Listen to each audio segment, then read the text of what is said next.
Hi again, everybody, and welcome to Inside Golf. I'm Harry Donahue. Well, here we are at North Hills Country Club for a look at the 4th annual Eastern Amputee Golf Association event. It brings together amputee veterans of our military, some members at North Hills and other clubs in the Philadelphia section. It's all under the expertise of Jack Conley, the former PGA of America president, now a golf ambassador here at North Hills, and he has some very honored guests. In addition to some of the amputee vets that are playing today, you're going to meet the gentleman who ran the Andrews Air Force Base in Maryland. Also the gentleman who is the general manager of the 3 18-hole courses they have at Andrews. That plus our teed off segment coming up right here on this edition of Inside Golf. Inside Golf is presented by Destination Montco Golf. 54 courses, 300,000 yards. Check them out at montcogolf.com. By the First Tee of Philadelphia. The First Tee helps young men and women become better golfers, but most important, better people. Get involved. Visit thefirstteephiladelphia.org. By the Golf Association of Philadelphia, GAP, celebrating amateur golf since 1897. By Jersey Man Magazine, it's a Jersey way of life. And by Philly Man Magazine, bringing it to Broad Street. By the Haverford Trust Company, quality is in our DNA. And by Inside Golf's partner since 1998, the Philadelphia Section PGA, experts in the game and business of golf. Take time to thank your local PGA golf professional. When I got back from the Gulf War, I was afraid to leave my house for 5 years. Clearview Hope and Renee Powell saved my life. When I started Clearview Hope, I wanted to do all that I could to help our nation's women military veterans. Renee, with golf, you have empowered all of us, and we just cannot thank you enough. The best stories end in thanks. Share your story at ThanksPGAPro.com.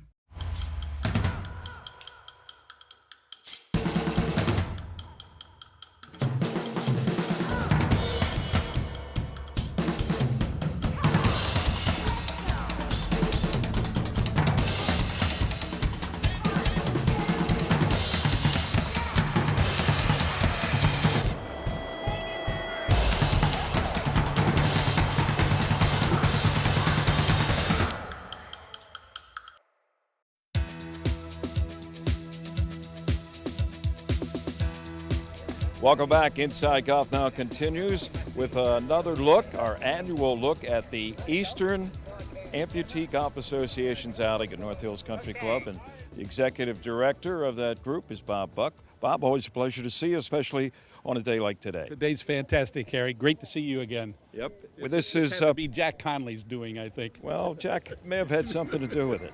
He has a way of kind of sneaking in and doing those types of things.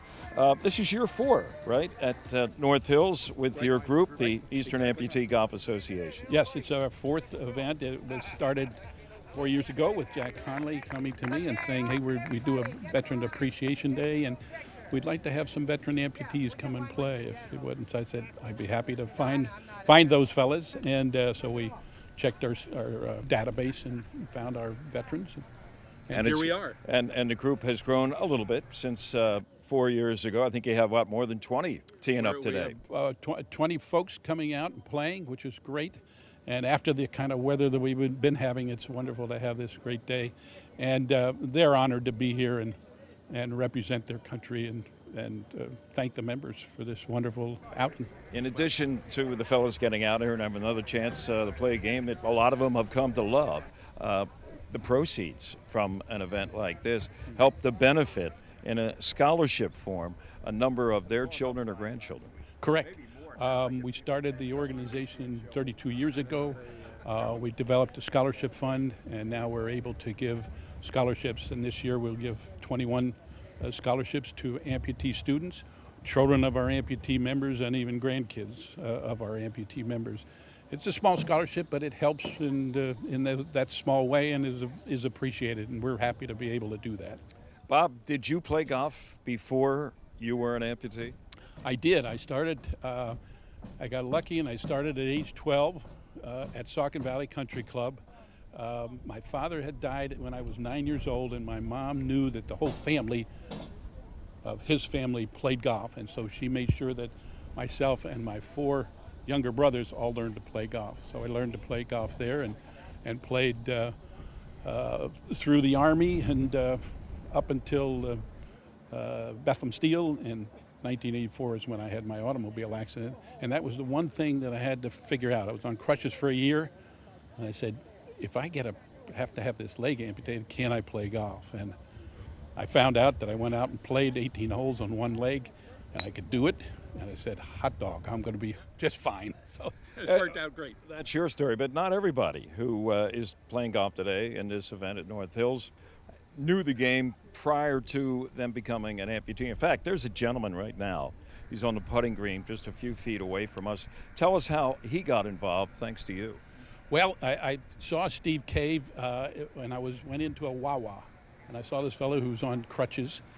He does not wear prosthesis because he's a what is called a hip dysartic. And I just happened to say, hey, we're having a golf clinic down at Allentown Municipal. Would you come and play? And he said, I don't think I can do this. It's not for me. A year later, he shows up, hits some golf balls. I couldn't believe he was able to do it. And he later, his wife has accused me of making her a golf widow because now he goes down to Myrtle Beach, and they've been playing with us for the past 20 years. That's quite. He loves the game. That's quite a story. It's a great story. You never know where it's going to begin, right? Exactly. But he's having a lot of fun. Hey, Bob, great catching Pleasure, up Harry. again. Thanks for for coming out, everything man. you do for these guys and it's our for pleasure. making it, I say it all the time, but it never gets old, making what they do and what you do an inspiration for all of us. Well, thank you very much. We're happy to have it. It's the game. Golf is the game that's allowed us to do all of this. Scratch 17. Well, I'm going to get a putting lesson. Wow, look at that. He just missed. This is Steve Cave, and Steve is playing, for the first time here today, Steve, in this event? No, I've been here probably, the main first event that was here. Oh, okay, so you're a veteran of this. Yeah, I guess it's going on for 5 or 6 years now. Well, Bob Buck gave you a splendid introduction. He said, first of all, he's responsible for you playing the game of golf. You met at a convenience store in Bethlehem, Pennsylvania a few years back. He's not taking credit, though, for your putting stroke. No. I guess you worked on that, huh? Yes, I do. I'm on my own with that. Yeah, that's what we do. We practice what we can. Well, you were a Vietnam veteran. Yes, I You lost your left leg during the war, worked for Bethlehem Steel. Yes, I did. And golf wasn't part of your life, right? Up until a few years ago. Not at all. No, not at all. Until I met Bob. Yeah, and then that's how I got started. What's it do for you? Physically and mentally, it's been great for me. Kept me off the couch, keeps me going, active. I still enjoy it, and here I am today on a beautiful day over here at North Hills. It's beautiful. How often would you say you get out over the course of a month or so during the good weather? Well, right now, I'm probably, if I get out 1 or 2 times within a month or two, and it depends, like for now, we're playing the Scramble, the benefit, so this is nice for me too. Because I don't have to worry about hitting that ball, on the drive. And if I can help the guys putting a little bit, that's why I'm out here practicing, Absolutely. So if you do that, that's good. Oh, you got a Ballybunion hat. Don't tell me you played over there. No, that was a gift? That was a gift from the my brother-in-law. They had gone, and I seem to get a lot of gifts. And the shirt, matter of fact, I got was from my son. He was down at the Masters and last year and brought this back for me. So I'm like a walking billboard. Well, my son always used to say that 98% of the game is how you look, and you look marvelous, Steve. Well, thank you so much, Harry. All right, good seeing you. Yeah.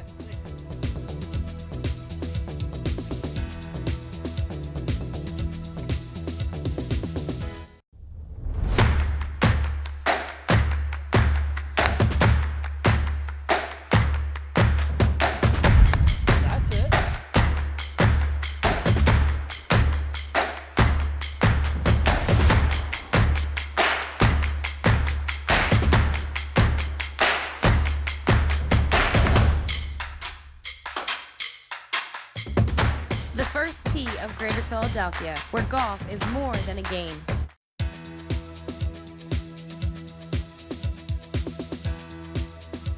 And welcome back. Inside Golf Now continues. Jack Conley, former president, PGA of America, golf ambassador here at North Hills Country Club. But maybe most importantly, Jack, this is your favorite event of the year, isn't it? Absolutely. It's one that we get to honor our veterans, and the membership is taking this as one of their favorite charities as well, and it's just great. The members are 100% behind it, so very good. And we got a great day today, best day of the summer maybe. Yeah, it seems every year, 4 years now, and I think you've had sunshine, blue skies for every one of them. Somebody up there is taking care of you weather-wise. But quite an opening ceremony. I know it gets to everybody. As proud to be an American is played, and guys who have given so much of their life, and now others who appreciate them. It's very moving. It really is. It's a song that's important to me.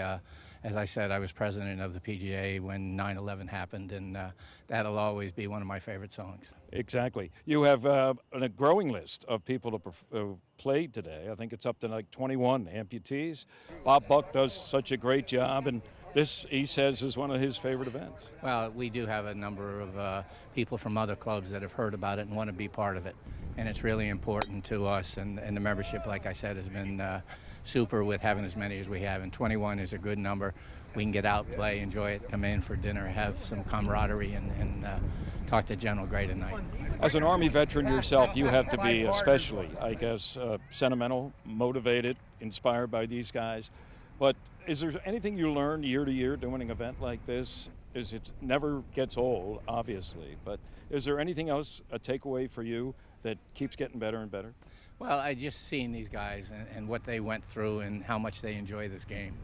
You know, my dad put 25 years in the Navy, so I'm a Navy brat, and I got my military through that, and just how much I appreciate it. And with today's society, it's even more important to show these guys that you really care what they've done and the sacrifice that they've made, because all of us should be happy that people do what they do, because now we can do what we do. Well, it's certainly, you can see their appreciation, Jack. They are happy. Thank you for what you do every year for these amputee veterans. Thank you. It's my pleasure and honor. Well, next up, Scott Gray, retired Air Force general, but more importantly than that, in addition to your service, we want to thank you for being the man in charge of Andrews Air Force Base. You were the commander for how many years, Scott? For 2 years, 2003 through 2005. A lot of things happening, right? Awful lot of them, needless to say. Got a lot of wounded warriors back from the desert. We also hosted President Reagan's state funeral out of there, so it was a busy 2-year period. So. Okay, you're now comfortably in retirement in Birmingham, Alabama. We'll get to that a little bit later, but let's talk about why you're here today for this event of the Eastern Amputee Golf Association. Well, I got associated with wounded warriors coming back from the desert back to 2003 through 5 time frame through my golf course manager, Mike Thomas, who's also here today. And Mike got to be a good friend of Jack Conley, former PGA president, and through them I got working some with getting golf into the lives again of these wounded warriors who were coming back at the driving range at Andrews. We got them out onto the course. We had some tournaments for them, and this is just sort of a continuation of that passion.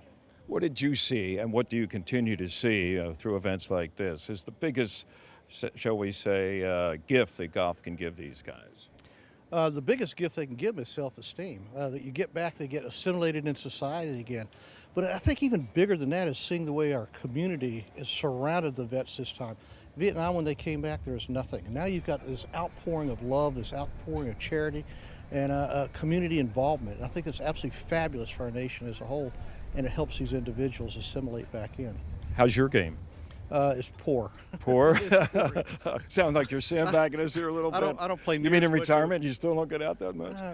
Not as much as I'd like to. I live on a pretty good golf course, Shoal Creek there in Alabama, and sure. So I get out and play. I hit the ball okay, but not like I dreamed I would in retirement. So. Let me take you back to those days when you were running Andrews. What, not related to golf, but give me an inside story if you can. What was the greatest thing you ever did at Andrews during your time there? By far, it was President Reagan's funeral. It was a state funeral, first state funeral since JFK's, and we basically staged the whole thing that week out of Andrews Air Force Base. And it took every man, woman, and child at that base to pull it off, and just the entire government came together, and just the nation came together. It was just a highlight of my life, really. So.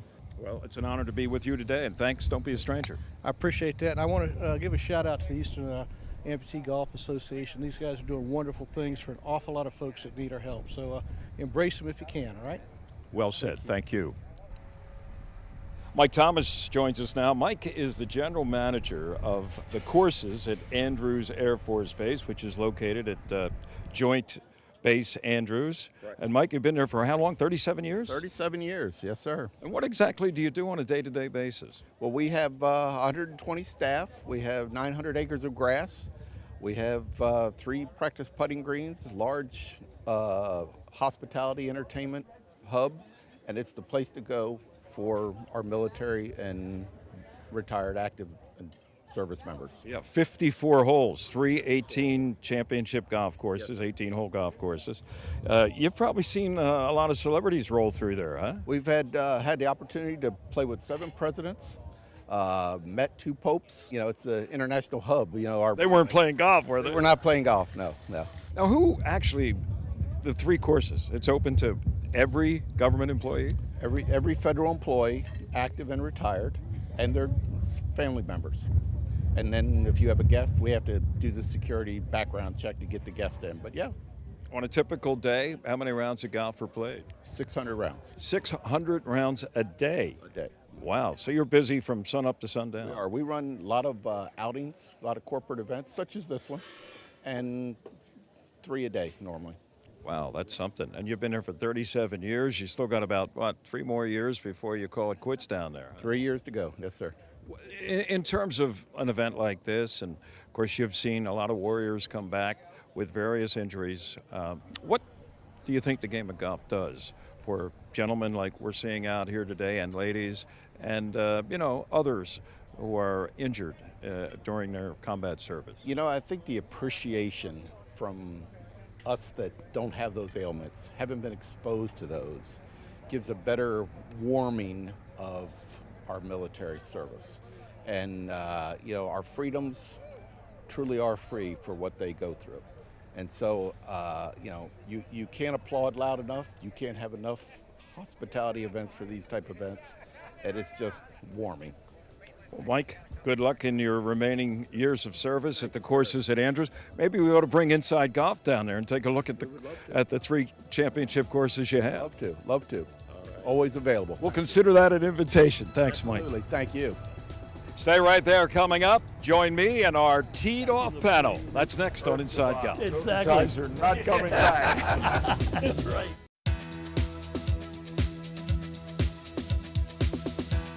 Welcome back. It is time now for our teed-off panel here on Inside Golf, one of my favorite segments of the show. We're at Bluestone Country Club in Bluebell, Pennsylvania, right in the grill room, the recently refurbished grill room adjacent to the beautiful 18 holes of championship golf here at Bluestone Country Club. All right, our panel today has Bob Shepard, frequent contributor, longtime PGA professional in the Philly area. Sitting next to Bob Shepard, Quinn Spitzer. He is the president of the Golf Association of Philadelphia, member longstanding and good standing at Huntington Valley Country Club. Hope so. Yeah. And Joe Logan, another frequent contributor to Inside Golf and teed off from myphillygolf.com. Guys, we're going to do, on this teed off segment, our short course segment. It's kind of like me posing some questions and you coming up, maybe not with the right answer, but an answer, whatever comes to your mind, okay? Right. I want to start off with you, Shep, and everybody gets a chance to answer the same one. What's the easiest shot in golf for you to execute, and why is it the easiest? Well, I hit the ball very long, so my favorite club, and always has been, is the driver. I never had any trouble with it. And also, I used to be able to do magic with a driver. If I wanted to hit it off the ground, I could. If I hit it on a tee, I could put it on a pencil before these illegal tees are being used. And I used to hit it over the building at Sandy Run or over the big tree, and I drove a lot of par 4s. 18 on Sandy Run, would you take it right over the clubhouse? Actually, to the right of the tree and over the clubhouse and on the green. Used to knock it on the green quite a bit. Right, that shot doesn't exist in my game. Crazy. Exactly. No wonder it was your easy. Yeah, so I always thought that was sort of an easy. You have that shot, don't you, Quinn? Oh, no. I don't have any of those shots. What's your easiest shot and why? Usually the third shot after I hit it out of bounds. By that point, all the sort of the tension's gone. It's amazing how good that shot looks compared to the first one that went into the pond or what have you. And you hear the comment of, "Oh, same guy." You say, oh yeah, I've heard that a whole lot. I've thing, heard right? that a lot through my life. Okay, Joe? Right now, the tap in. But I'm one of these What's a people, tap in for you? like that. I'm one of these people that there's always some component of my game that's haywire. If I'm hitting my driver well, then you got to figure my irons are out of sync. If I'm putting something, there's always something. It's never. You don't own golf. You only rent it, you know, and I can never rent the full thing anyway. Nothing. There's nothing easy about golf. I enjoy it. That's the problem with golf. It doesn't love you back.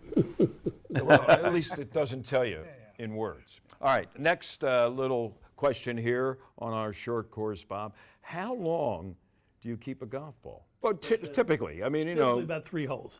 Used to Three be, holes? Used to be about See, this 3 is holes. a pro talking. He gets I those get 3 balls, Titleist or, Right. or TaylorMades or Was it whatever, free? right? I was always charged. Were you? Maybe I wasn't lucky. Who knows? 3 holes. 3 holes, Okay. yeah. And then it goes to the shag bag or Used to be something? 1 hole back in the old days with the Bellata, because you could hit them once and they come back like an egg, you know? Right. That's true. They used to give you the rings and see if you could pass it through the rings. And I couldn't get by 1 hole. I'd hit a drive and That was it. it was tricky, It was- you know? Yeah. Okay. How about you, Quinn? You know, when a ball gets scuffed up, I tend to take it out of play. I'm very into the visual appeal of the golf ball, and so I take balls out of play where my brother, who actually is in charge of equipment John. standards at the USJ, he'll play with the ball for 4.5 years. So we have a slightly different He attitude. wants to about make that. sure it's, you know, Right. it meets the standards of the USGA. Apparently. Okay. Joe? Generally, 1 round. If I get a full round out of a ball without losing it, I'm grateful to that ball. It then goes in the bag and comes out, you know, like a lost ball or a you know, water ball or something like that. But you're talking about balls going lopsided. That's not an issue anymore with modern golf balls. No. Now they're hard. You hit But it the with a Bellata, hammer. yeah, used to cut them or hit them Sure. lopsided. And that If sort you of looked thing. at it, cut. You used to be able to cut them with a good shot. I mean, a good wedge shot into a green, you come up with a smile on the ball. So you had Out to, he goes. yeah, you threw it. But now, 1 round to me, that ball has earned sort of senior bag status. It's a good way to put it. Should tour players, Bob, be allowed to wear shorts? I don't know what the thought is. Oh, you got to have an answer. Come on now. For a voting member of the PGA, I would say no. I think it's awful. It's the only sport where you don't have a uniform, and it's up to the player to have a uniform. And the only specifications for Tiger's wearing a T-shirt these days. It looks sort of simple, I think. The sneakers, I don't think that looks like a golf pro, you know? So there's certain things that I disagree with totally that are very well accepted today. Nike's got a lot of clothing out there that I'm not really in touch with. But I like back when the old days when John McDermott wore a coat and tie. Oh, boy. And Chappie Laprie and his guys. Earth to Bob. Exactly. Coat and ties are not coming back. That's right, exactly. Quinn, let's stay with shorts, not coat and ties. You know, I think there's a certain look that conveys the professionalism of the game, and I don't think that short pants do that. Besides, if you're going to do that, you're going to have to put a rule in that when you turn 40, because we all know what guys' legs look like when they turn 40, you got to go into long pants anyway because it destroyed the visuals on the game. Joe, shorts or not on tour? No, not on the PGA That Tour. was very emphatic. Well, I know, but I agree that it's sort of a business look. But I must say, I was at the Philadelphia Open run by Gap and saw several section pros, it was a hot day, wearing shorts. Guys I'd never seen wear shorts in section events. And I won't say I was taken aback, but it was like, whoa, I've never seen those guys in shorts. And I know they wouldn't wear shorts in a section event, and they certainly wouldn't if they ever played on a PGA Tour event. Sure, PGA Tour event. But, you know, caddies, yes, players, no. There you go. Our little short course version for Teed Off. Gentlemen, thank you, and we'll be back to wrap things up on Inside Golf in just a moment. Located in Bluebell, just a short drive from Plymouth Meeting, Bluestone Country Club offers a setting that's close at hand but feels like a world away. Bluestone offers a championship caliber golf course, practice facilities including a large driving range, separate chipping and putting areas, and a staff of PGA professionals. At the Country House at Bluestone, you'll find excellent food, superb service, and an outstanding setting. Their expert staff will assist in planning your next event, whether it's a wedding or simply a luncheon, dinner, or cocktail party.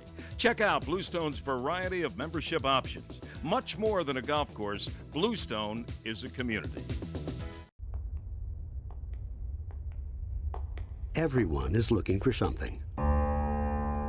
Consistency, quality, peace of mind.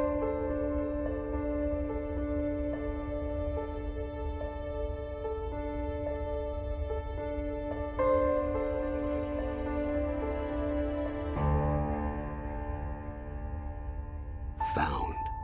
The Haverford Trust Company.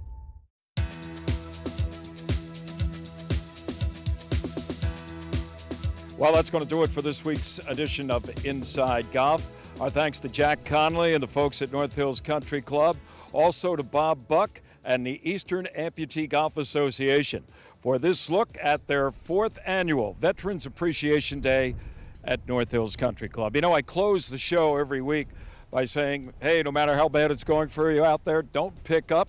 Well, as you can see, for the members of the Eastern Amputee Golf Association, it may not be going well for them, but they never, ever pick up, whether it's on the golf course or off.